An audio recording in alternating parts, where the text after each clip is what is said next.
ओम नमो भगवते वासुदेवाय। ओम नमो भगवते वासुदेवाय।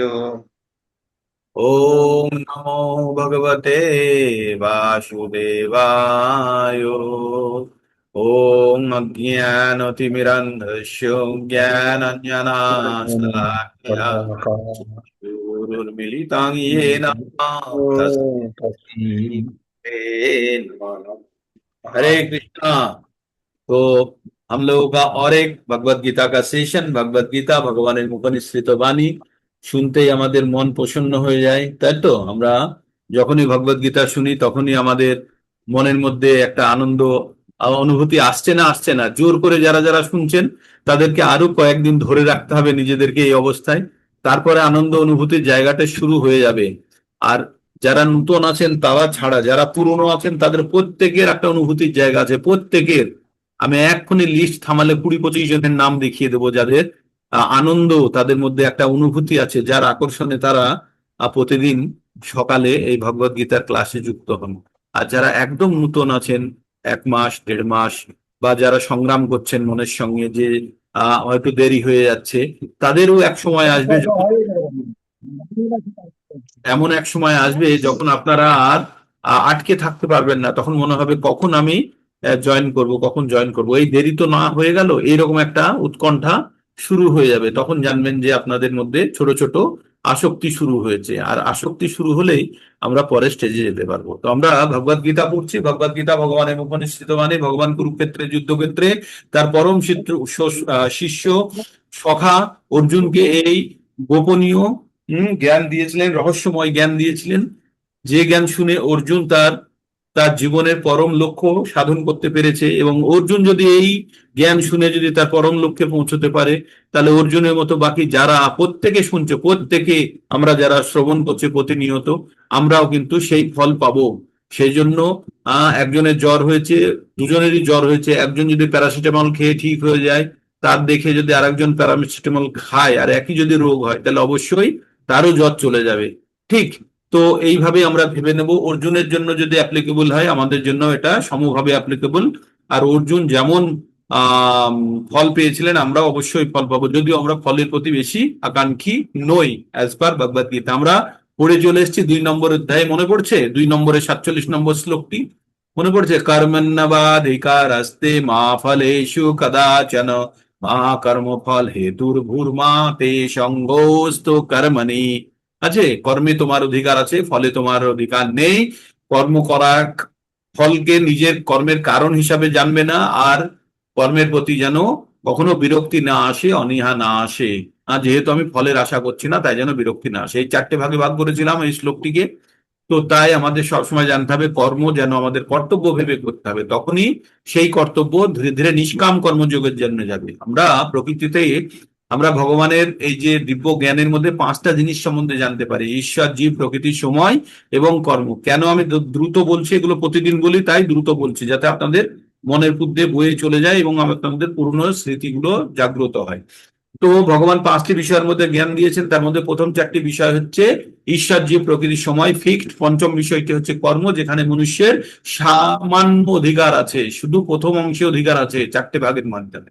তার মানে 25% আপনার কন্ট্রোল আছে। ভগবান যে কাজটি দিয়েছে তার মধ্যে 25% আপনার কন্ট্রোল আছে, যে আমি কাজটি করব কি করব না। বাকি কর্মের ফল, কর্মের ফলের কারণ না ভাবা বা কর্ম করার অনীহা, এগুলোতে আমার কোনো অধিকার নেই। আমাকে এগুলো করতেই হবে। ঠিক। তো আমাদের আমাদের একটা জিনিস জানতে হবে যে ভগবত গীতার এই পরম জ্ঞান যখন আমরা অর্জন করি, আমরা কর্ম সম্বন্ধে খুব সতর্ক হতে হবে। বিকজ এই একটাই জায়গা যেখান থেকে আমাদের সমগ্র গাড়িটি কোন দিকে যাবে সম্পূর্ণভাবে নির্ভর করছে গাড়ির স্টিয়ারিংটা। একটা গাড়ি কত টাকা দামের গাড়ি হয়? একটা গাড়ি 5 লাখ টাকা থেকে শুরু করে 1 কোটি টাকা, 2 কোটি টাকা, 5 কোটি টাকা। কিন্তু গাড়িটাকে চালানো কারানোর জন্য, চলার জন্য, দিক নির্দেশ করার জন্য কে কাজ করে? ওই ছোট্ট একটা স্টিয়ারিং লাগানো থাকে, হ্যাঁ, সামনে গোল রঙের একটা স্টিয়ারিং থাকে, তো ড্রাইভারের সামনে, যেটা ধরে ঘোরালে এদিক ওদিক গাড়ি চলে যায়, তাই তো? তো ওই স্টিয়ারিংটা শুধু ড্রাইভারের শুধু জায়গা আছে স্টিয়ারিংটার অ্যাক্সিলারেটর পা ব্রেকে মারা। আর বাকি কোনো কিছুতে অধিকার নেই। তো তেমনই আমাদের এই শরীরটা এত দামি শরীর, কিন্তু শরীরের শুধু একটা জায়গাতেই শুধু কাজ করার জায়গা আছে, সেটা হচ্ছে কর্ম করার জায়গা আছে। ইভেন ফল ভোগ করারও অধিকারটা নেই, বা ফলের অধিকারটাও নেই, শুধু কর্ম করার অধিকার আছে। যেমন আপনার 5 কোটি টাকার গাড়িতে একটা হয়তো 2,000 টাকা স্টিয়ারিংটাই শুধু ঘোরানোর জায়গা আছে, আর কিচ্ছু নেই। তেমনি আমরা এত মূল্যবান এই মানব জীবনে আমাদের শুধু কর্মের জায়গাটাই আছে। আর বুদ্ধিমত্তার সঙ্গে যখন আমরা কর্মটি সঠিকভাবে করব, তখন আমরা এই বারবার জন্মগ্রহণ করা, বারবার মৃত্যুবরণ করা একটা এই ঝামেলার মধ্যে থেকে আমরা মুক্ত হব। কিসের ঝামেলা, কিসের আমাদের বারবার জন্মগ্রহণ করা, মৃত্যুবরণ করা? কারণ আমরা এই ধরাধামে যখনই আছি, তখন আমরা 4 প্রকার সমস্যার মধ্যে দিয়ে যাই, কি জন্ম, মৃত্যু, জরা, ব্যাধি। আর আদি ভৌতিক, আদি আত্মিক, আর আদি দৈবিক, এই তিনটে হচ্ছে আরো তিনটে সমস্যা। ঠিক আছে, 1 মিনিট মনমোহন বাবু একটু চালিয়ে দিন তো, 1 মিনিট সময়ের মধ্যে আমি ফিরছি।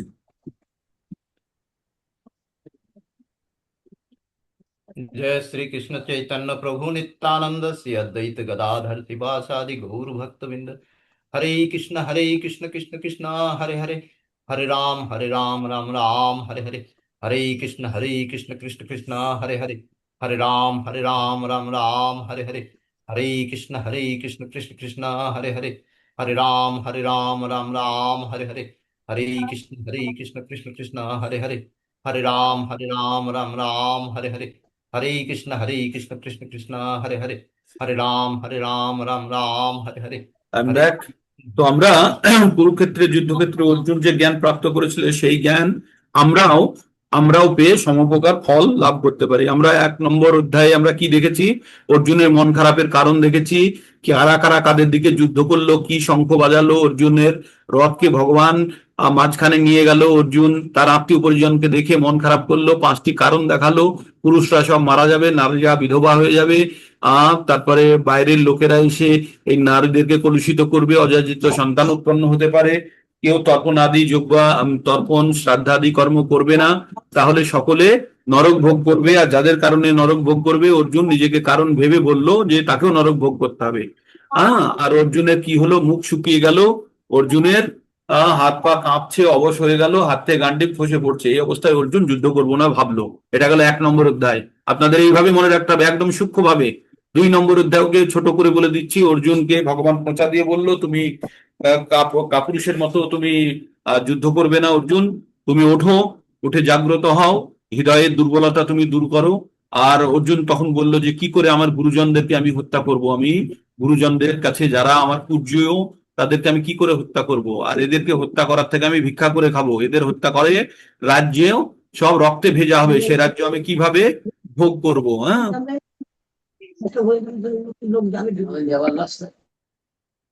তারপরে অর্জুন অর্জুন বলল যে আমি বুঝতে পারছি না যে আমি নিজে যুদ্ধ করা ভালো না যুদ্ধে মরে যাওয়া ভালো। যদি ধৃতরাষ্ট্রের পুত্ররা অশস্ত্র অবস্থায় বা নিরস্ত্র অবস্থায় আমাকে হত্যা করে, তবুও সেটা ভালো। এইরকম অবস্থায় কিংকর্তব্য বিমূঢ় হয়ে অর্জুন শেষে কি করলো? ভগবানের কাছে সমর্পণ করলো। ভগবান তখন তাকে শিষ্যস্ত ভগবানকে বললো, কার্পণ্য দোষ উপহত স্বভাব পিচ্ছামি তুম ধর্ম পিচ্ছামি ত্বম ধর্ম সম্মূঢ় চৈতা যশ্রেয় সন্নিশ্চিতং ব্রূহি তন্মে শিষ্যস্তেহম সাদি মাম তাম প্রপন্নম। এটা লয়ে আছে, কিন্তু আমি সময় বাঁচানোর জন্য তাড়াতাড়ি বললাম। তো অর্জুন বলল যে আমি আমি আপনার শিষ্যস্ত গ্রহণ করলাম, আর আপনি আমাকে যেটা সন্নিশ্চিতং ব্রূহিতান্মে, যেটা নিশ্চিতভাবে আমার জন্য ভালো, সেটি আপনি বলুন, আর আমি আপনার কথা শুনে চলবো। তারপরে অর্জুন আরো মনের দুঃখের কথাগুলো বললো। পৃথিবীতে এমন কোনো ব্যবস্থা নেই যার দ্বারা আমার এই সমস্ত শরীরের দুঃখ কষ্ট জ্বালা যন্ত্রণা এই শোককে নিবারণ করে। এমনকি ত্রিভুবনও যদি আমাকে কেউ দিয়ে দেয়, আর সেটিকে যদি অপ্রতিদ্বন্দ্বী ভাবে আমি যদি মানে কেউ আমার প্রতিদ্বন্দ্বিতা করার নেই, তেমন ত্রিভুবন পেয়েও আমার এই শোক দূর হবে না। তারপরে এবার ভগবান বলতে এই বলে অর্জুন গান্ডীবটা রাখলো, রেখে বললাম যুদ্ধ করব না, আমি যুদ্ধ করব না। তারপরে ভগবান বলল যে তুমি যে জিনিসের জন্য শোক করছো বা দুঃখ করছো, বুদ্ধিমান ব্যক্তিদের জন্য এটা, পণ্ডিতরা কখনো তার জন্য জীবিত বা মৃত বস্তুর জন্য শোক করে না।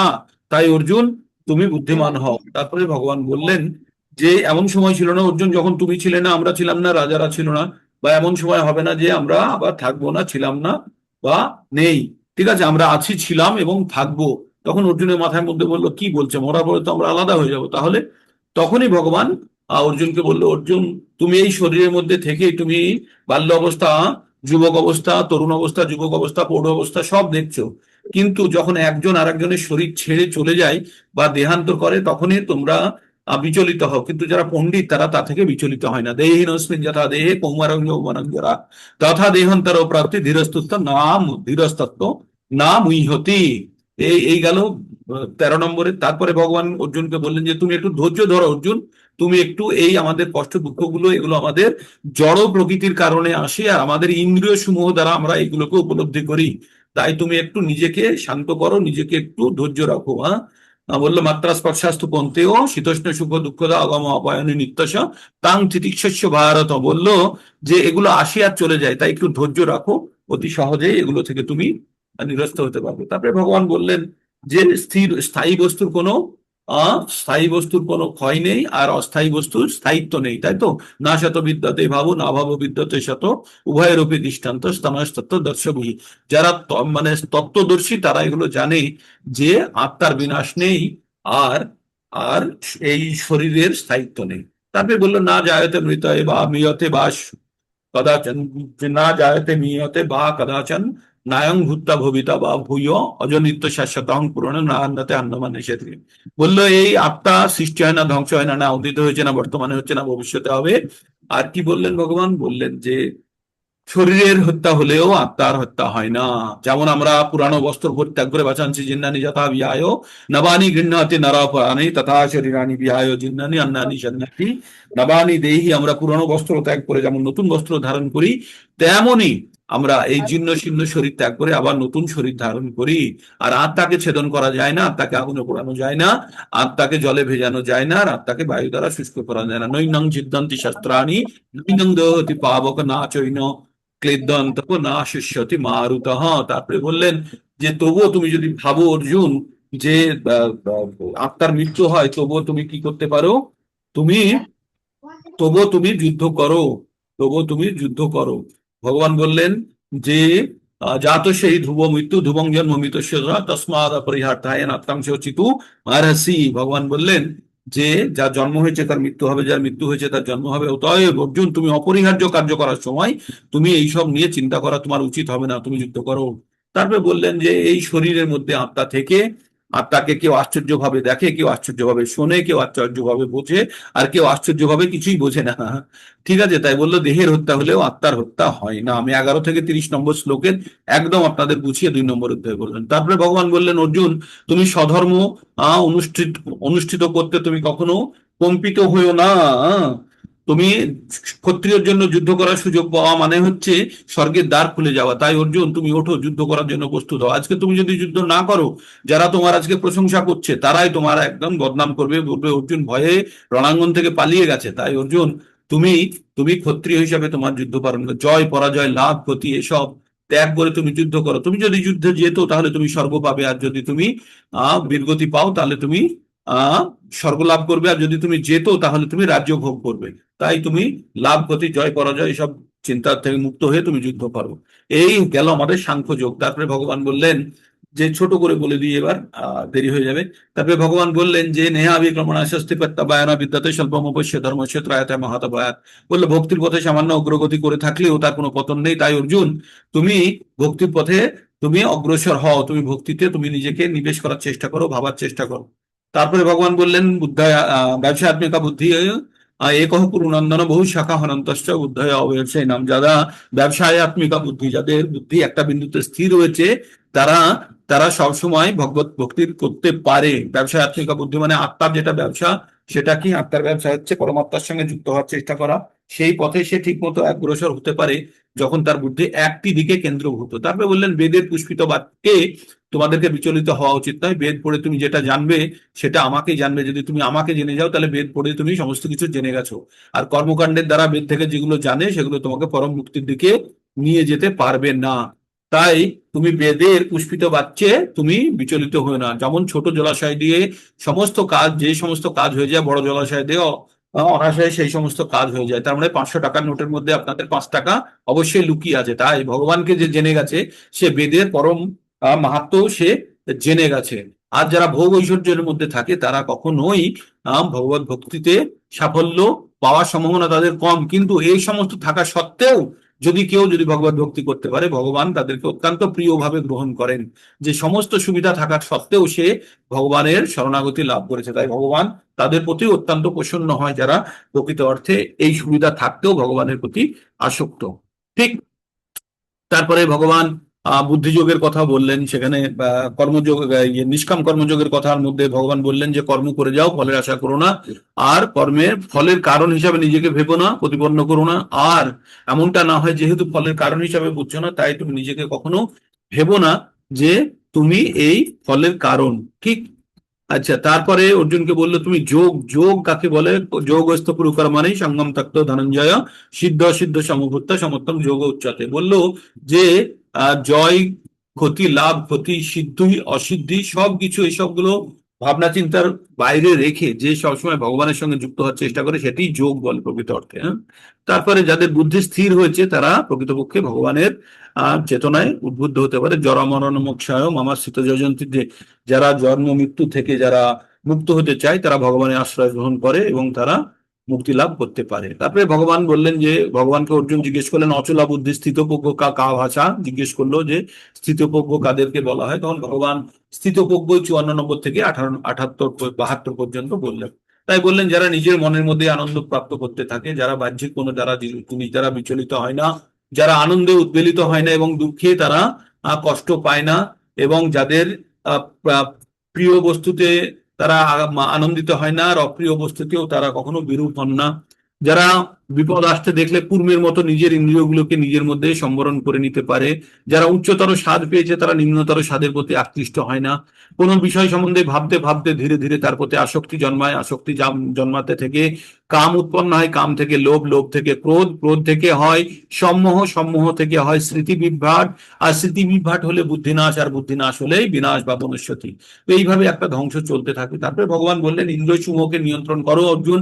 বাতায় যেমন তীব্র বেগে নদীকে বইয়ে নিয়ে যেতে পারে, বাতায় যেমন তীব্র বেগে নৌকাকে বইয়ে নিয়ে চলে যায় যদি ঠিকভাবে বাঁধা না থাকে, তেমনই যদি আমাদের ইন্দ্রিয় সমূহ যদি ঠিকভাবে আমাদের মনের নিয়ন্ত্রণে না থাকে, তাহলে যখন তখন কোনো ইন্দ্রিয় বিষয় সমূহ আমাদের মনকে হরণ করে নিয়ে চলে যেতে পারে।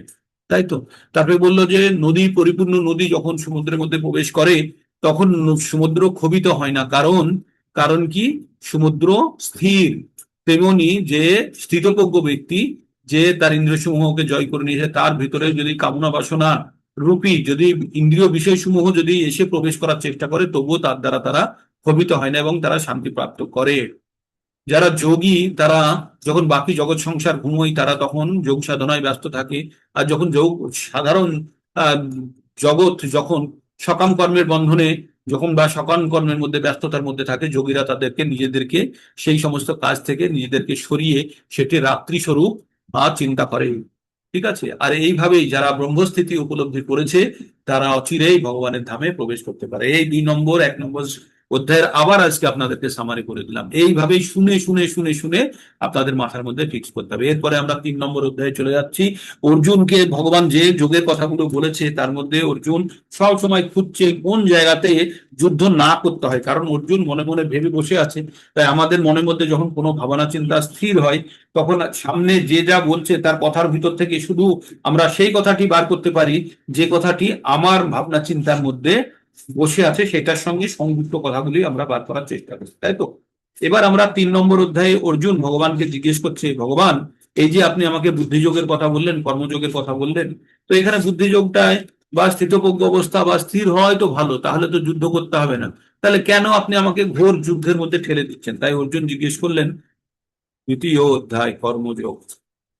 অর্জুন উবাচ জায়োষি চেত কর্মণস্তে মাতা বুদ্ধি জনার্দন কিম কর্মাণি ঘোরে মাম নিয়োজয়সি কেশব। অর্জুন কি বললেন? বললেন হে জনার্দন, হে কেশব, যদি তোমার মতে কর্ম অপেক্ষা বুদ্ধি শ্রেষ্ঠ হয়, আগে কর্মযোগের কথাও বলেছে পরে বুদ্ধিযোগের কথাও বলেছে, অর্জুনের মনে হচ্ছে কর্ম করার থেকে বুদ্ধির কাজটা করাই ভালো, স্থিতপ্রজ্ঞ হয়ে বসে গেলাম, যুদ্ধ টুদ্ধ করার ঝামেলা নেই। তাই বলল তোমার মতে কর্ম অপেক্ষা যদি বুদ্ধি শ্রেয়স্তর হয়, তাহলে কেন এই ভয়ানক যুদ্ধে তুমি আমাকে নিযুক্ত করতে চাইছো? এটি হলো অর্জুনের প্রশ্ন। তাহলে অর্জুন যে জিনিসটা বুঝেছে সেই জিনিসটা বলছে। অর্জুন ঠিক বুঝেছে না ভুল বুঝেছে সেটি পরবর্তীতে বেরিয়ে আসবে। কিন্তু অর্জুন তার পরের প্রশ্নটি বলল, কি বলল? বা মিশ্রেণ বাক্যেন বুদ্ধিং মোহ ও শিব মে, বা মিশ্রেণ বাক্যেন বুদ্ধিম মোহ ও শিব মে, তদেকং বদ নিশ্চিত যেন শ্রেয় অহ শ্রেয়ঃ অমাপ্নুয়াম অমাপ্নুয়াম, বা মিশ্রেণ বাক্যেন বুদ্ধিং মোহয়সি শিব মে, তদেকং বদ নিশ্চিত येन শ্রেয়ঃ অমাপ্নু আম অনাপ্নুয়াম। তো ভগবান কি বললেন, তোমার ব্যর্থ মানে তুমি যে কথাটি বলছো তার দুটি অর্থ হচ্ছে, হ্যাঁ, তুমি ব্যর্থবোধক বাক্যের দ্বারা আমার বুদ্ধিকে বিভ্রান্ত করছো, তাই দয়া করে আমাকে নিশ্চিতভাবে বলো কোনটি সর্বপক্ষা কল্যাণকর। এখানে একটা শ্রেয়, শ্রেয় কথাটি ইয়ে করেছে, শ্রেয় কি বললো? বা মিশ্রেণ ইব বাক্যেন বুদ্ধিময়সি ইব মে, তৎ একম বদ নিশ্চিন্ত येन শ্রেয় অহম আপনুয়াম। তো ভগবান ভগবানকে বললেন যে তুমি শ্রেয় জিনিসটা বলো। তো আপনাদের শ্রেয় আর প্রেয় নিয়ে খুব আলোচনা করেছি, আবার বলে দিই ছোট করে। শ্রেয় মানে হচ্ছে দীর্ঘকালীন ভালো, আর প্রেয় মানে হচ্ছে তৎক্ষণাৎ যেটা ভালো সেটাকে বলে হচ্ছে প্রেয়। তো আমরা সবাই প্রেয়র প্রতি বেশি আসক্ত, কারণ প্রেয় তৎক্ষণিক আমাদের ফল দেয়, আর শ্রেয় আমাদের দীর্ঘকালীন ফল পাওয়া যায়। তাই দেব দেবতাদের পুজো করলে আমরা প্রেয় পেয়ে থাকি। কি পেয়ে থাকি? প্রেয় পেয়ে থাকি। কিন্তু ভগবানের যদি শরণাগতি লাভ করতে চাই তাহলে আমরা শ্রেয় পেয়ে থাকি। হ্যাঁ, প্রেয়টা কেমন? প্রেয়টার একটা উদাহরণ, একটা বাচ্চা 9:30টার সময় গুলি ডান্ডা খেলছে বা কাচের গুলি খেলছে, তখন তার মা বা বাবা বললো যে এই তাড়াতাড়ি আয় স্কুলে যা, তখন বলছে, তখন ছেলেটি আসতে চাইছে না, কারণ সে আনন্দে মত্ত। তো ওই যে আনন্দ সেটা হচ্ছে প্রেয়। কিন্তু ওই বাচ্চাটাকে বাবা মার দিল, তারপরে স্কুলে গেল, কান্না রাগ করলো। কিন্তু যখন 20-22 বছর বয়স হলো, যখন যখন ও সে ভালো পড়াশোনা করে একটা চাকরি পেয়ে গেছে, তখন ভাবছে বাবা আমাকে ডান্ডাটা মেরে ঠিক করেছে, তখন সে রিয়ালাইজ করলো এটা তার জন্য শ্রেয় ছিল। তো আমরা এই সংসার রূপী জীবনের মধ্যে আমরা প্রেয় নিয়ে ব্যস্ত আছি, প্রেয় নিয়ে আমরা সব সময় আনন্দ উপভোগের মধ্যে আছি। তাই আমাদের শ্রেয়র কথা আমাদের কেউ মনে করিয়ে দেয় না, না বাবা এসে ডান্ডা মারে, আর না কেউ আমাদের বোঝায়। তাই কখনো আমাদের জীবনে সাধু গুরু বৈষ্ণব কেউ চলে আসে, এসে আমাদেরকে আমাদেরকে এই পরম যে আমরা মোহাচ্ছন্ন অবস্থায় আছি, আমরা ফেরামিনের মতো, যে শ্রমিক মৌমাছির মতো এই সংসার জীবনে আমাদের মনের মধ্যে আমাদের জ্ঞান রূপী ধোঁয়া দিয়ে দেয়, দিয়ে এই সংসার রূপী জগৎ থেকে আলাদাভাবে ভাবনা চিন্তা করার একটা জায়গা তৈরি করে দেয়, যখন আমরা আমাদের প্রকৃত অবস্থান বুঝতে পারি। তাই আর যখন বুঝতে পারি তখন আমাদের পরবর্তীতে মনে হয় আমরা কি শ্রেয়র মধ্যে, আমরা কি প্রেয়র মধ্যে আটকে ছিলাম, এখন অন্তত শ্রেয়র দিকে যাওয়ার চেষ্টা করছি। তো তাই আপনাদের ভাবতে হবে যে আমাদের তৎক্ষণাৎ কোনটি ভালো এবং পার্মানেন্ট কোনটি ভালো। তো পার্মানেন্ট মানে আবার দীর্ঘকালীন যেটা ভালো, সেটার জন্য আমাদের সর্বদা শ্রেয়র জন্য। তাই অর্জুন যখনই ভগবানকে কিছু বলছে, বারবার শ্রেয় শ্রেয় শ্রেয় শ্রেয় করছে। ঠিক এবার ভগবান অর্জুনকে ওই যে আগে দুটো প্রশ্ন জিজ্ঞেস করলো, বললো কেন আপনি আমাকে এই ঘোর যুদ্ধের মধ্যে ঠেলে দিচ্ছেন? যদি কর্মযোগের থেকে, যদি কর্ম মানে যুদ্ধ করা অর্জুন ভেবে নিয়েছে, আর বুদ্ধি মানে বুদ্ধি খাটানো, কাজ না করা। তো অর্জুন এই কথা ভেবেছে, ভেবে তারপরে ভগবানকে বললেন, আপনার যে কথাগুলো আছে না, কথার মধ্যে 2-3 রকমের মানে খুঁজে পাচ্ছি, আমি ওতে বিচলিত হচ্ছি, তাই যেটা শ্রেয় সুনিশ্চিত ভাবে সেটি আমাকে বলুন। এই বলে অর্জুন দুটো প্রশ্ন রেখে বসলেন। এবার ভগবান অর্জুনকে উত্তর দিচ্ছেন। হ্যাঁ, কি বলছেন? শ্রী ভগবান উবাচ, ভগবান যখনই বলবে ভগবানের আগে একটা শ্রী থাকবে। হ্যাঁ, আবার ভাগবতম যখন পড়বো তখনও আমরা কিন্তু সুখদেব গোস্বামীর আগে পাবো শ্রী সুখ উবাচ, যখন পড়বো তখন বলবো।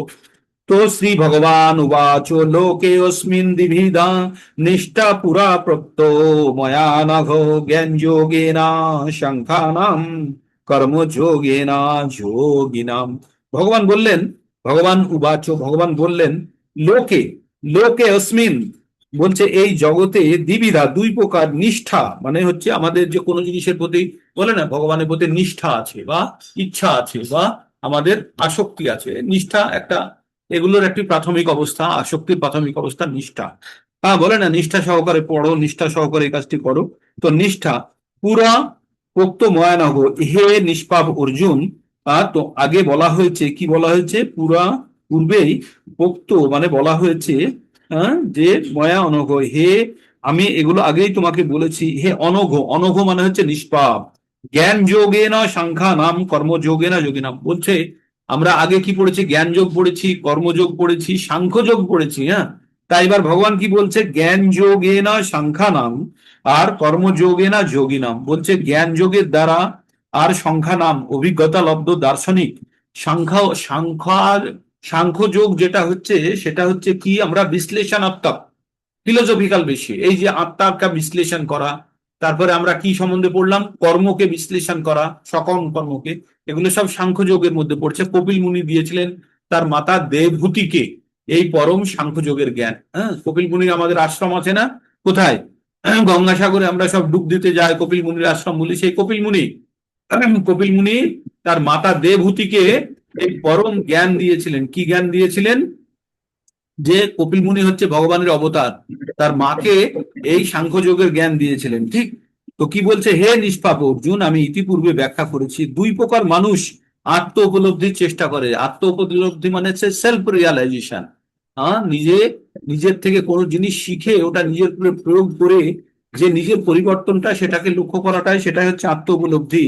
তাই বলছে, হে নিষ্পাপ অর্জুন, আমি ইতিপূর্বে ব্যাখ্যা করেছি যে দুই প্রকার মানুষ আত্ম উপলব্ধির চেষ্টা করেন। কেউ অভিজ্ঞতা লব্ধ দার্শনিক জ্ঞানের আলোচনার মাধ্যমে নিজেকে জানতে চান, তার মানে সাংখ্যযোগ হচ্ছে কি, এটা দার্শনিক জ্ঞান, অভিজ্ঞতা লব্ধ দার্শনিক জ্ঞানের আলোচনার মাধ্যমে জানতে চান। আর অন্য কেউ ভক্তির মাধ্যমে জানতে চান। তার মানে আমরা এখানে দুটো জিনিস আমরা এখানে বুঝলাম। এখানে কি বললো, যে ভগবানকে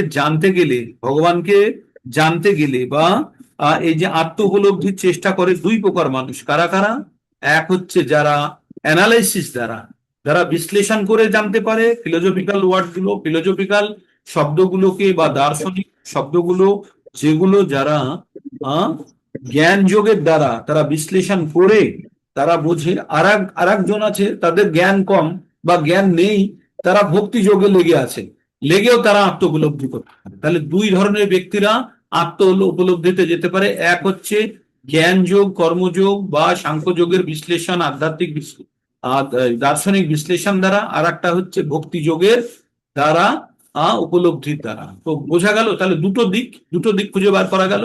একটা হলো যে ভক্তিযোগের অনুশীলন দ্বারা, আর একটা হচ্ছে সাংখ্য যোগের বিশ্লেষণ দ্বারা। তো তারপরে ভগবান কি বলবে, দুটো একই। তারপরে ভগবান কি বলছে, দ্বিতীয় অধ্যায়ের 39 নম্বর শ্লোকে ভগবান সাংখ্যযোগ এবং কর্মযোগ বা বুদ্ধিযোগ এই দুটি পন্থা ব্যাখ্যা করেছেন। এই শ্লোকে ভগবান সেই বিষয়টি আরো স্পষ্টভাবে বলছেন। সাংখ্যযোগ চেতন ও জড় প্রকৃতির বিশ্লেষণমূলক বিষয়বস্তু। যে সমস্ত মানুষ পরীক্ষা নিরীক্ষা সম্ভূত দার্শনিক তত্ত্বের মাধ্যমে জ্ঞান আরোহণ করতে চায়, তাদের বিষয়বস্তু হচ্ছে সাংখ্য যোগ। যারা বিশ্লেষণ করে, যারা এক্সপেরিমেন্ট করে, যারা তর্কের মাধ্যমে বুঝে, যারা বিজ্ঞানসম্মত উপায়ে জানতে যায়, সেটাকে বলছে সাংখ্য যোগ। আর ভক্তি যোগ হচ্ছে কোনো এইসব বিশ্লেষণের কোনো জায়গা নাই, ভগবান চেতনায় সে, তার আধ্যাত্মিক গুরু বা পরম্পরাগত গুরু বলেছে সে ভগবত চেতনায় সম্পূর্ণভাবে নিজেকে ডুবিয়ে দিয়েছে। অন্য পন্থাটি হচ্ছে বুদ্ধিযোগ বা কৃষ্ণ ভাবনামৃত, যেটা দ্বিতীয় অধ্যায়ের 61 নম্বর শ্লোকে ব্যাখ্যা করা হয়েছে। 39 নম্বর শ্লোকেও ব্যাখ্যা করেছেন, এই বুদ্ধিযোগ বা কৃষ্ণ ভাবনামৃত অনুশীলন করলে অতি সহজেই কর্মবন্ধন থেকে মুক্ত হওয়া যায়, এবং অধিকন্তু এই পন্থায় কোনো দোষ ত্রুটি নেই। সেই তত্ত্বই 61 নম্বর শ্লোকে আরো স্পষ্টভাবে ব্যাখ্যা করা হয়েছে। ভগবান শ্রীকৃষ্ণের উপর সম্পূর্ণভাবে নির্ভর করাই হচ্ছে বুদ্ধিযোগ, এবং তার ফলে দুর্দমনীয় ইন্দ্রিয়গুলিকে অতি সহজেই সংযত করা যায়। দেখুন, আমাদের ইন্দ্রিয়গুলিকে কি বলছে, ইন্দ্রিয় সমূহগুলি হচ্ছে দুর্দমনীয়, যেগুলোকে দমন করা খুব কঠিন। আর কিভাবে করা যায়, সেটি হচ্ছে বুদ্ধিযোগ দ্বারা, অর্থাৎ ভক্তিযোগ দ্বারা সেগুলো অতি সহজেই নিয়ন্ত্রণ করা যায়। আর তার ফলে কি বলছে, তাই এই দুটি যোগই হচ্ছে ধর্ম এবং দর্শন রূপে একে উপরের উপরে নির্ভরশীল। দর্শনবিহীন ধর্ম, যে ধর্মের মধ্যে ফিলোসফি নেই, দর্শনবিহীন ধর্ম হচ্ছে ভাব প্রবণতা বা কখনো অন্ধ গোলামি। এই জিনিসটা বুঝতে হবে, ধর্মকে কখনো কখনো অন্ধ গোঁড়ামি বলে না, এরা অন্ধ ভক্ত, এরা অন্ধ গোঁড়ামি, এরা বলে। তো কখন বলা হয় অন্ধ গোঁড়ামি? শাস্ত্র কি বলছে? শাস্ত্র বলছে যখন কোনো ভক্তি বা কোনো কোনো আহ, বলছে যে যখন কোনো যোগের মধ্যে যদি কোনো দর্শনবিহীন ধর্ম হয়, কোনো ধর্মের মধ্যে দর্শন, দর্শন মানে বুঝতে পারছেন, ফিলোসফি যদি না থাকে কোনো ভক্তি বা ধর্মের মধ্যে, তাহলে সেটি হচ্ছে আবেগ দ্বারা করা, আবেগ দ্বারা। ভুল করছি।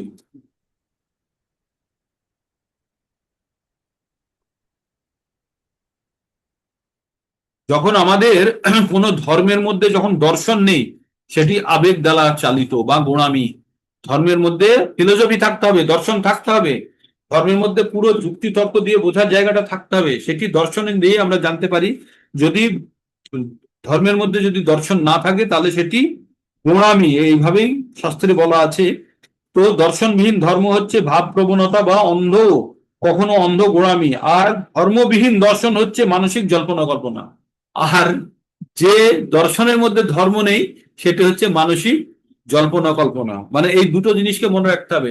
যদি ধর্মের মধ্যে যদি দর্শন না থাকে, তাহলে সে ধর্মটা ব্যর্থ, কারণ সেটি অন্ধ গোঁড়ামি।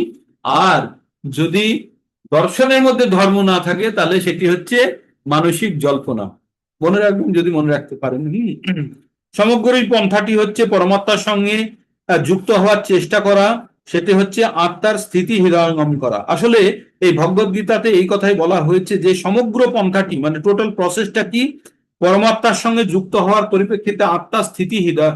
আমরা আত্মা হিসাবে নিজেরা আত্মা, আর আমাদের পরম কাজ কি, আত্মার ধর্ম কি, পরমাত্মার সঙ্গে যুক্ত হওয়ার চেষ্টা করা। তো সেটাই যখন আমরা করব, সেটা কি বলছে আধ্যাত্মিকতা। যখন আত্মা পরমাত্মার সঙ্গে যুক্ত করতে চায়, যেটা ব্যবসায় আত্মিকা বুদ্ধি। ব্যবসায় আত্মিকা কি? ব্যবসা কার? আত্মার ব্যবসা কি? পরমাত্মার সঙ্গে যুক্ত হওয়ার চেষ্টা করা। আর এই চেষ্টা করতে গিয়ে যারা সাকসেসফুল হয়ে গেছে তারা মুক্ত হয়ে যায়, যারা হয়নি তারা আবার চেষ্টা করে। তো এবার ভগবান কি বলছেন? না কর্ম নাম না কর্ম নাম অনারম্ভাত, না কর্ম নাম অনারম্ভাত, নষ্কর্মম নষ্কর্মম পুরুষ অশ্নুতে, নষ্কর্মম পুরুষ অশ্নুতে, না চ সন্ন্যাস না দেব সিদ্ধিং সমাধি গচ্ছতি, না কর্ম না না কর্ম নাম নারম্ভান, নষ্কর্মং পুরুষ অশ্নুতে, না চ সন্ন্যাস না দেব সিদ্ধিং সমাধি গচ্ছতি। বললেন কেবল কর্মের অনুষ্ঠান না করার মাধ্যমে কর্মফল থেকে মুক্ত হওয়া যায় না। অর্জুনকে এবার অন্য জিনিসটা বোঝাবে ভগবান, যে কর্মের ফল সম্বন্ধে বোঝাবে। তাই বলছে কেবল কর্মের অনুষ্ঠান না করার মাধ্যমে কর্মফল থেকে মুক্ত হওয়া যায় না। অর্জুনকে কি বললো? যে আমি যদি কর্মই না করি, তাই কর্মের ফল থাকবে না। অর্জুনের লজিক একদম সঠিক, তাই না? কিন্তু ভগবান কি বললেন? যে কেবল কর্মের অনুষ্ঠান না করার মাধ্যমে, আমি যদি কর্মের অনুষ্ঠান না করি, অর্জুন ভাবছে আমি যদি কর্ম না করি তাহলে কর্মফল ভোগ করতে হবে না। আমরাও তাই ভাবি। কিন্তু ভগবান বলছে না, কর্মের অনুষ্ঠান না করার মাধ্যমে কেউ কর্মফল থেকে মুক্ত হতে পারে না। আবার কেবল কর্ম ত্যাগের মাধ্যমেও সিদ্ধি লাভ করা যায় না। আর যদি আমরা কর্ম ত্যাগ করি, তাহলে সিদ্ধি লাভ হবে না। কর্ম ত্যাগ করলেই যে আমরা কর্মফল থেকে মুক্ত হলাম তাও নয়, আর কর্ম ত্যাগ করলেও সিদ্ধি লাভ করা যায় না। এই জড়জাগতিক মানুষের অন্তর পবিত্র করার জন্য প্রদত্ত শাস্ত্র নির্ধারিত বিধি নিষেধের আচরণ করার জন্য কখনো কখনো করার ফলে কখনো অন্তর পবিত্র হয়। এমনকি সমস্ত সর্বত্যাগী জীবনধারায় সন্ন্যাস আশ্রম গ্রহণ করতে পারে। পবিত্র না হলে অকস্মাৎ সন্ন্যাস গ্রহণ করা যায় না।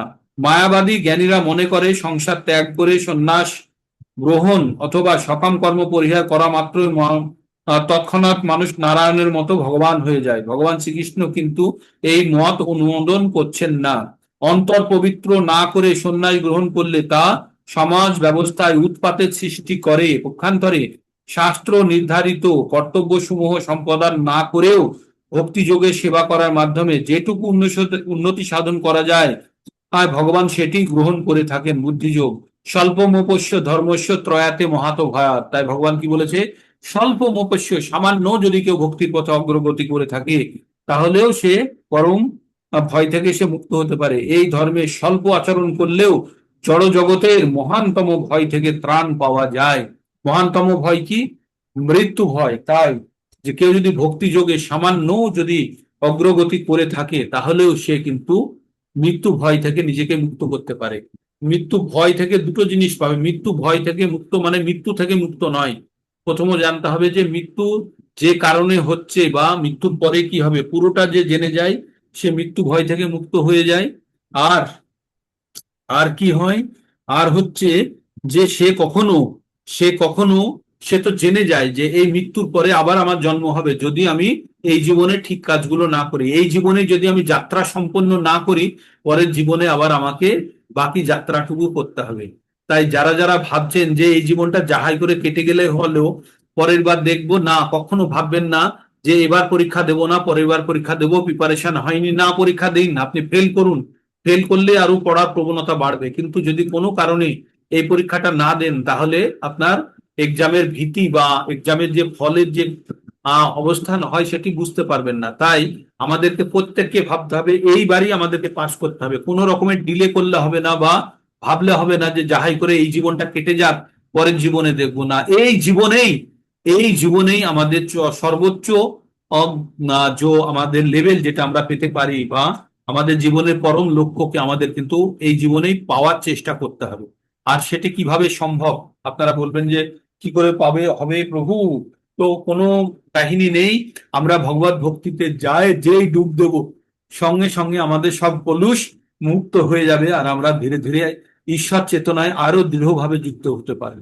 আর যখনই কেউ দৃঢ়ভাবে ঈশ্বর চেতনায় যুক্ত হয়, কি হয়, ভগবান কি বললেন, যে তেষাং সতত যুক্ত নাম ভজতাং প্রীতিপূর্বকাম দদামি বুদ্ধি যোগন্তাম ইয়ানু মায়ু পায়ন্ত। ভগবান বলেছেন যে সব সময় যে আমার চেতনায় যুক্ত হয়ে আমার ভজনায় রত, তাকে আমি বুদ্ধি দিই আর সে বুদ্ধির দ্বারা সে আমার কাছে চলে আসতে পারে। আর ভগবানের কাছে চলে যেতে পারলেই কি ফর্মুলা কাজ করে যাবে?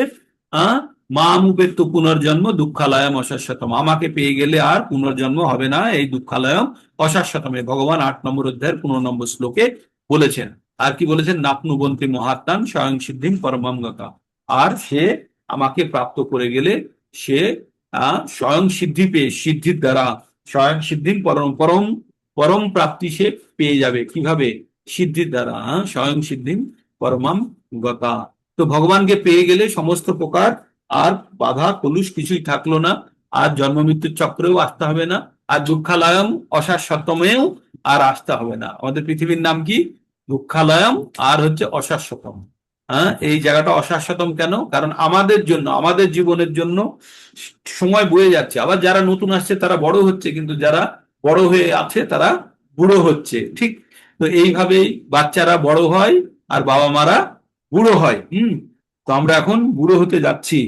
ঠিক, তো বুড়ো হয়ে যাওয়ার আগেই আমাদের জীবনটা বা শরীরটা দুর্বল হয়ে যাওয়ার আগেই যতখানি সামর্থ্য আছে ভগবত ভক্তি করে নিন, নাহলে পরে এই সুযোগটা পাবেন না। শেষের দিকে মনে হবে যে এখন আমার ভগবত ভক্তি করার সুযোগ নেই, সময় নেই, আর ভাল লাগছে না, বুঝতে পারছি না, যাহাই করে কেটে গেলেই হোক।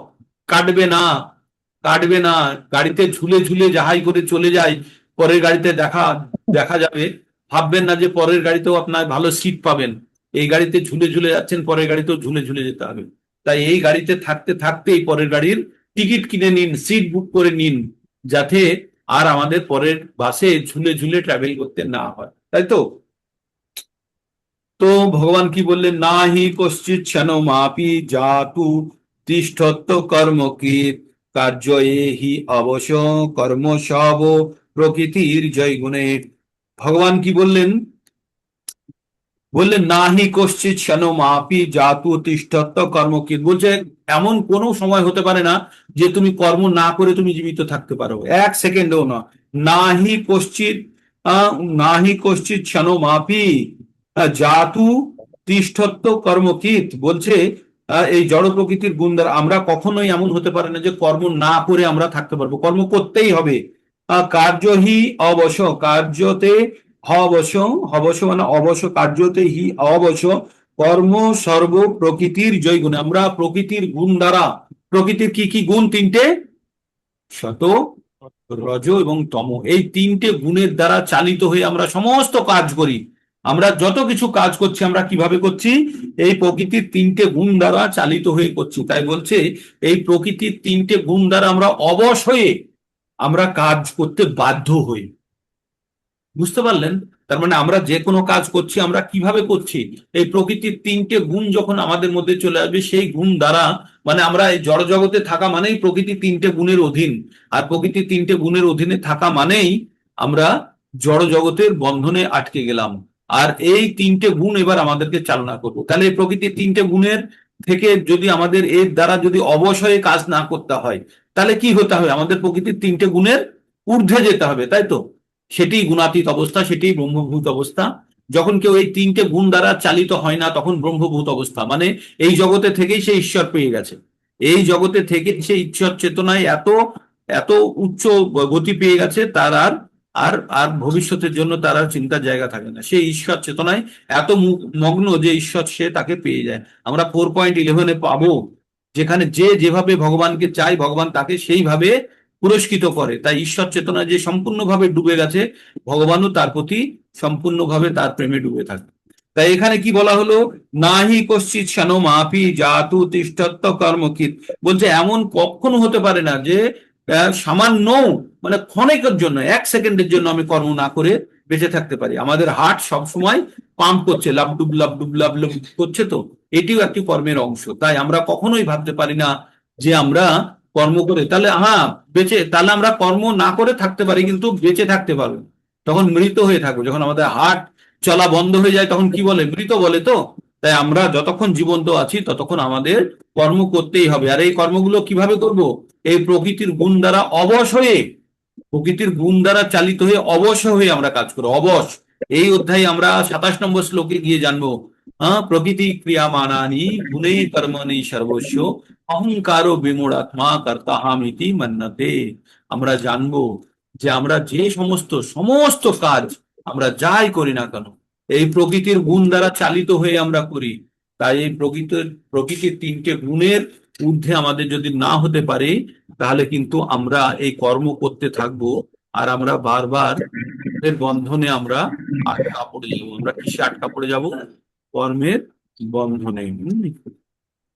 তো তাই বললেন সকলেই জড় প্রকৃতিজাত গুণ দ্বারা প্রভাবিত হয়ে অসহায় ভাবে কর্ম করতে বাধ্য হয়। তাই কর্ম না করে কেউ ক্ষণকালও থাকতে পারে না। কেউ আমরা কর্ম না করে আমরা কেউ 1 সেকেন্ডেও বাঁচতে পারি। বল। তো আমাদেরকে এই জিনিসটা জানতে হবে। তাহলে আমরা এবার কর্মযোগের মধ্যে প্রবেশ করেছি, আর কর্মের মাহাত্ম্য সম্বন্ধে আমরা এবার জানতে শুরু করব। তাহলে প্রথম থেকে আমরা কি জানলাম? অর্জুন বলল যে যদি বুদ্ধিযোগী যদি কর্মযোগের থেকে শ্রেয় হয়, তাহলে তুমি আমাকে কেন এক ঘোর যুদ্ধের মধ্যে পাঠাচ্ছ? তাই তোমার দুই ধরনের কথা শুনে আমার মন বিচলিত হচ্ছে, আমি বুঝতে পারছি না। তাই তুমি আমাকে সুনিশ্চিত ভাবে বলো যে কোনটি আমার জন্য শ্রেয়স্কর হবে। তাই ভগবান বললেন যে আত্ম উপলব্ধির দুটো পদ্ধতি আছে, একটা হচ্ছে দার্শনিক তত্ত্ববিজ্ঞানকে ব্যাখ্যা করে, আর একটা হচ্ছে ভগবত ভক্তির মাধ্যমে। তো দুটোর মধ্যে আবার যারা বুদ্ধিমান ব্যক্তি দুটোর মধ্যে কোনো পার্থক্য খুঁজে পায় না। তারপরে বলছে এমন কখনোই হতে পারে না যে কর্মের অনুষ্ঠান না করে কেউ কর্মফল থেকে মুক্ত হতে পারে, আর কর্মের অনুষ্ঠান যদি না করে তাহলে কিন্তু কর্মত্যাগের মাধ্যমেও সিদ্ধি লাভ করা যায় না। তাই কর্ম করা অত্যন্ত জরুরি। আর আমরা প্রতি মুহূর্ত জীবন ধারণের জন্য আমরা কর্ম করে যাচ্ছি। তাই বললেন যে সকলের জড় প্রকৃতির তিনটে গুণ দ্বারা চালিত হয়ে আমরা অসহায় ভাবে কর্ম করতে বাধ্য হয়। অসহায়, বুঝতে পারছেন? কোনো সহায় নেই, কোনো উপায় নেই, আমাদের কি করতেই হবে। কে করাচ্ছে আমাদেরকে? প্রকৃতির তিনটে গুণ। প্রকৃতির তিনটে গুণ কি কি? সত, রজ আর তম। এই তিনটে গুণ আমাদের মধ্যে কিভাবে আসে? প্রকৃতি থেকে আসে। প্রকৃতি থেকে কিভাবে আসে? আমরা কি দ্বারা গ্রহণ করি? আমরা জিহ্বা দ্বারা গ্রহণ করি, মুখ দ্বারা খাই, খেয়ে আহার ভাবে। আর 2 নম্বর হচ্ছে সঙ্গ করি। সঙ্গ কিভাবে করি? চক্ষু দ্বারা, কর্ণ দ্বারা, স্পর্শ দ্বারা, তাই তো? আমরা একজন আরেকজনের সঙ্গে সঙ্গ কিভাবে করি? আমরা চক্ষু দ্বারা করি, দেখে সঙ্গ করি। আর কিভাবে করি? শুনে সঙ্গ করি। আর কিভাবে করি? স্পর্শ দ্বারা সঙ্গ করি। তাহলে সঙ্গ দ্বারা আমাদের মধ্যে এই গুণের প্রভাব হয়। আর আর কিভাবে হয়? আহারের দ্বারা। তাহলে আমাদের জিহ্বা আহারের জন্য দায়ী, আর আমাদের সঙ্গ করার জন্য কি আছে? জিহ্বা আর নাক আমাদের আহারের জন্য থাকলো, আর আমাদের সঙ্গ করার জন্য থাকলো চক্ষু, কর্ণ আর স্পর্শ বা ত্বক। এই তিনটে জিনিস আমাদেরকে অনুভূতি দেয় যে আমরা কার কাছে আছি। আর আর আমাদের ঘ্রাণ আর জিহ্বার স্বাদ আমাদেরকে আহার গ্রহণ করতে বাধ্য করে, ওই বিশেষ প্রকার আহার গ্রহণ করতে বাধ্য করে। তাহলে বোঝা গেল যে আমাদের মধ্যে কি ধরনের গুণের উৎপত্তি হবে কিসের দ্বারা। আপনি যখন সাধু সঙ্গ করবেন তখন আপনার মধ্যে সাধুভাব উৎপন্ন হবে। আর যখন আপনি কুসঙ্গ, অসঙ্গ, চায়ের দোকানে গিয়ে আপনি যদি বসেন তাহলে কি নিয়ে আলোচনা হবে? পার্টি পলিটিক্স, ইরাক ইরান যুদ্ধ, ইউক্রেন যুদ্ধ, আর কে টাকা পেলো কে টাকা পেল না। একটা ভগবানের কথা, চেতনার কথা হয় না, কারণ সেখানে সেটি হচ্ছে একদম টোটালি রজগুণের প্রভাবের জায়গা, রজগুণের প্রভাব। তাই যখনই আমরা এই যে সকালবেলাতে ব্রহ্ম মুহূর্ত থেকে আমরা যে অবস্থায় থাকি, যখন জপ করি বা ভগবানের জন্য যে আমরা গায়নগুলো করি, তখন আমরা সম্পূর্ণভাবে ব্রহ্মভূত অবস্থায় থাকি, তখন শতগুণেও থাকি না, শতর উপরে। ইভেন ভগবদ গীতা পঠন যখন হয়, যারা শ্রদ্ধা সহকারে শ্রবণ করে বা কেউ অত্যন্ত মনোযোগ সহকারে পঠন করে, তখন সেই অবস্থাটাও ব্রহ্মভূত অবস্থার মধ্যে পড়ে। সেটিও কোনো সকাম কর্মের ফল নয়, সেটিও ব্রহ্মভূত অবস্থা। তার মানে আপনারা যদি সম্পূর্ণরূপে মনোসহযোগ সহকারে আপনারা যখন ঈশ্বর চেতনায় মগ্ন, ঈশ্বরের কথা শোনায় ব্যস্ত, ঈশ্বরের ভাবনায় আলোচনায় মগ্ন, তখন কিন্তু আপনারা প্রত্যেকেই ব্রহ্মভূত অবস্থায় থাকবেন। তারপরে যখন আমি ভালো কাজ করব, অমুক করব, তমুক করব, এ করব না, ও করবো না, ওগুলো হচ্ছে আমাদের শতগুণের প্রভাব। কিন্তু এই কীর্তন করা, ভগবানের নামে জপ করা, ভগবানের কথা শ্রবণ করা, এগুলো সব ব্রহ্মভূত অবস্থার মধ্যে পড়ছে। এসব শতর মধ্যে নয়, শতরও ঊর্ধ্বে এগুলো সব। হ্যাঁ, শতগুণ মানে হচ্ছে একটা ছেলে ক্লাসে ভালো পড়াশোনা করে না, কিন্তু সে কারো ক্লাসে মারামারিও করে না, সে পানিশমেন্ট পাবে কখনো? মারামারি করে না বলে বিহেভিয়ারের জন্য সে ভালো নম্বর পাবে, কিন্তু যেহেতু পড়াশোনা করে না সে পাশ করবে না। তার মানে শতগুণে থাকলেই যে সে জন্ম মৃত্যু চক্র থেকে মুক্ত হবে তা নয়। শতগুণে থাকলে হয়তো সে পরবর্তী জীবনটা ভালো জীবন পাবে বা কোনো কষ্টের জায়গা থাকবে না, কিন্তু সে উদ্ধার হতে পারবে না। উদ্ধার হতে গেলেই আপনাকে গুণাতীত বা ব্রহ্মভূত অবস্থায় যেতে হবে, যেখান থেকে ঈশ্বরের সঙ্গে একদম সম্পূর্ণ ঈশ্বর চেতনায় যুক্ত হয়ে ঈশ্বর প্রাপ্তির দিকে এগিয়ে যাবে। কিন্তু এই শতগুণে থেকে ঈশ্বর প্রাপ্তির জায়গাটা শুরুও হয় না। তাই চেষ্টা করতে পারেন, এয়ারপোর্টে যতক্ষণ না পৌঁছচ্ছেন ততক্ষণ পর্যন্ত প্লেনে চড়তে পারবেন না, যতক্ষণ না পর্যন্ত এয়ারপোর্টের ভিতরে ঢুকছেন।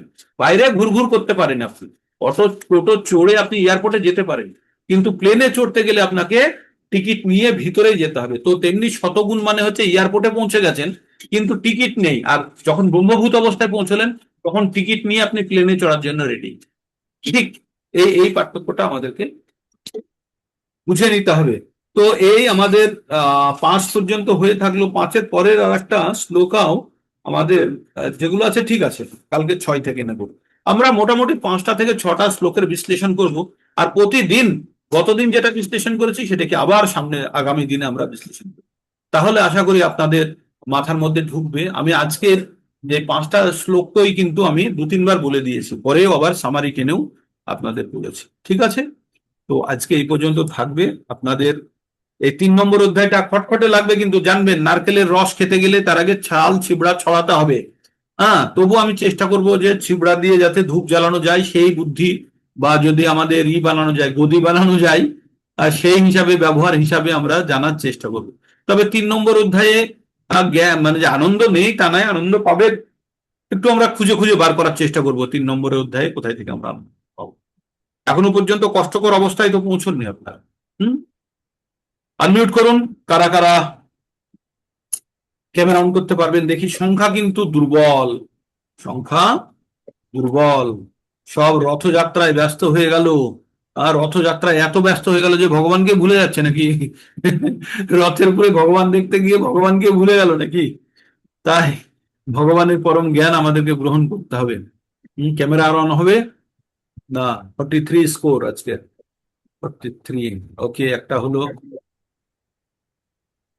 2 নম্বর, 2 নম্বর হলো। ওকে, তো আপনারা কোথায় কোথায় বুঝতে পারছেন না সেই জায়গাগুলো বলুন এবার। 3 নম্বরে ঢুকে এবার একটু একটু 2 নম্বরটা তো পরিষ্কার হয়ে গেছে, 1 নম্বর পরিষ্কার হয়ে গেছে, মুখস্থ হয়ে গেছে। কেউ বলতে বললে 1/2 ঘন্টা বলে দেবেন তো 1 নম্বর 2 নম্বরে কি আছে, এতদিন শুনে শুনে বোঝা গেছে তো না যায়নি? হ্যাঁ, হ্যাঁ, বুঝতে পেরেছি। বোঝা যাচ্ছে তো? ফাইন, বুঝতে পারলেই হবে। আর আবার যদি তার সঙ্গে যদি আরেকবার শোনেন তাহলেও হবে, অথবা যদি একবার পড়তে পারতেন তাহলে সব থেকে ভালো হতো, একদম মেমোরির মধ্যে এমবেডেড হয়ে যেত। এমবেডেড মানে হচ্ছে একদম এনগ্রেভ করে বসিয়ে দেওয়ার মতো, যেটি আর কখনোই মুছবে না। তাই বইটা পড়ে নিতে পারলে আরো ভাবটা স্পষ্ট হতো।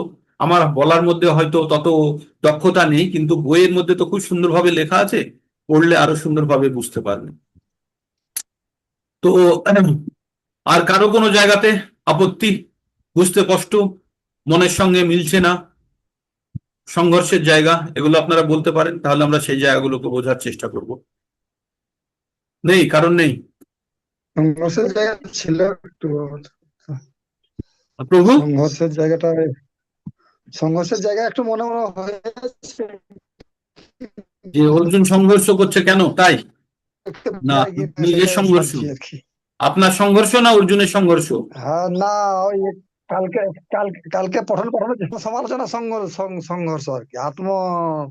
যেমন আত্মা তো অবিনশ্বর, তো আত্মা নরক যেটা কষ্ট পায় তখন তো আত্মা দেহ থাকে না, তাহলে সেই কষ্টটা কে পায়, সেই কথা, ওই সংঘর্ষটা মনের মধ্যে একটা।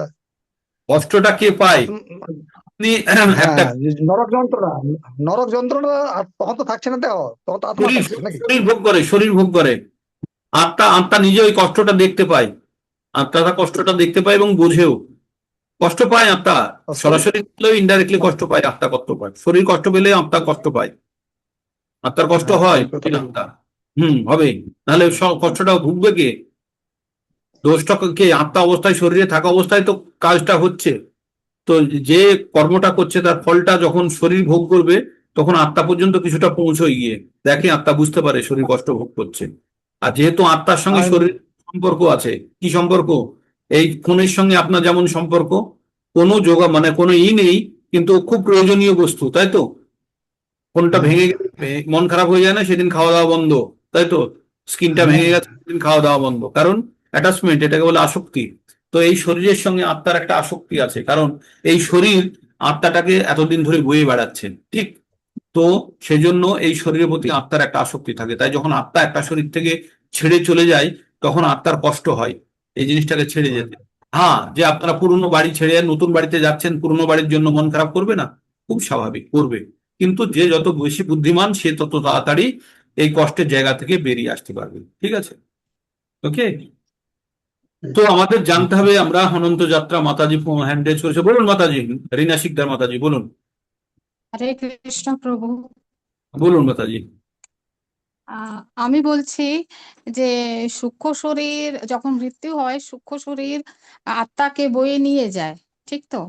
কিন্তু ও মানে যখন শরীর থাকতে যখন ও ভজন মানে ঈশ্বরের চিন্তা করে, ওইসব তখন মনে থাকে কি না সূক্ষ্ম শরীরকে?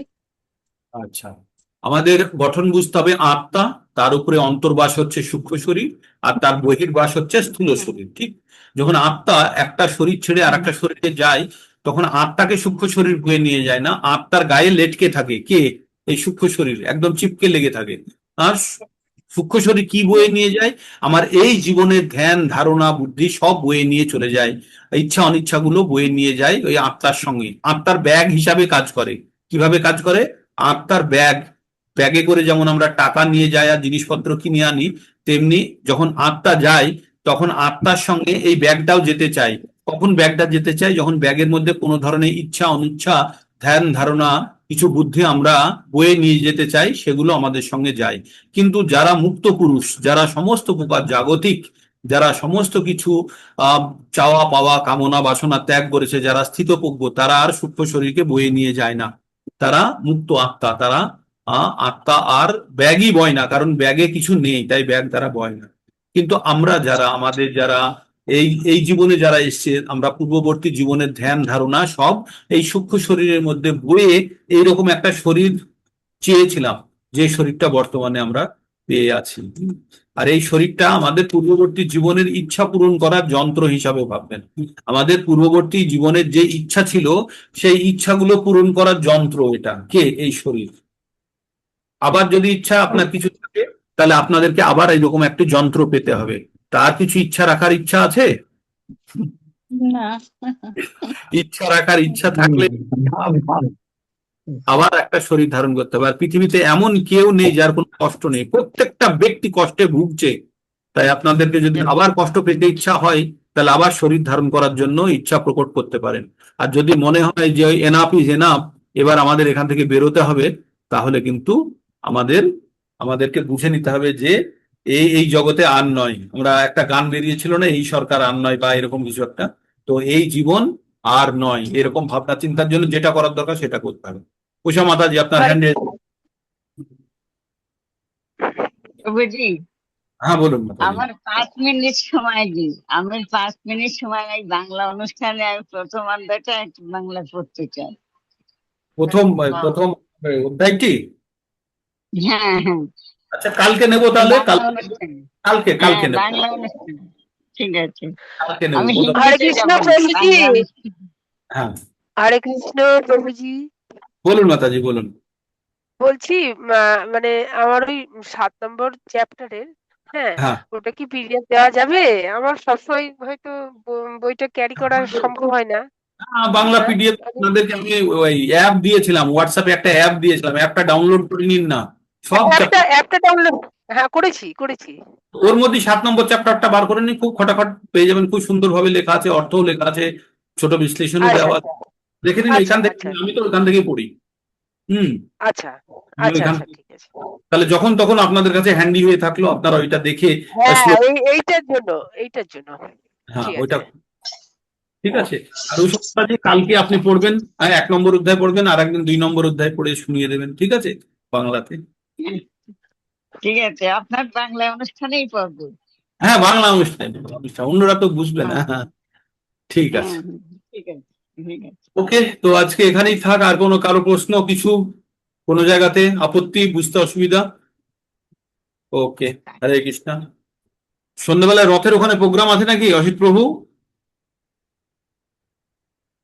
হরে কৃষ্ণ, শোনা যাচ্ছে না আপনার কথা।